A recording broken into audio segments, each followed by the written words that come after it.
జగమే మరపింపజేయునది కన్న తల్లి ప్రేమ. శిశువైనా పశువైనా తన తల్లి ఒడికై పరుగులు తీయునులే. జననీ అను మాటలోని తరియుచు మనిషి జన్మ.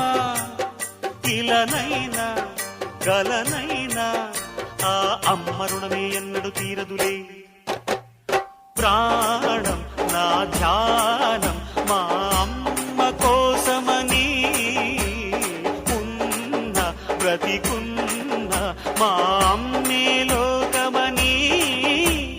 బ్రహ్మైనా అమ్మంటే చాలు మొక్కుతాడురా, ప్రాణంగా చూసేది ఆ పాశమేరా. దేవుణ్ణైనా ఎదిరిస్తాను, కాలాన్నైనా శాసిస్తాను, అమ్ముంటే చాలంట అండగా. అమ్మ అమ్మ మాయమ్మ అమ్మంటే నువ్వమ్మ, చల్లంగా చూడవమ్మా. దిక్కే నువ్వై రావమ్మా, మొక్కే దైవం నీవమ్మ, దీవించి ఎలవమ్మా.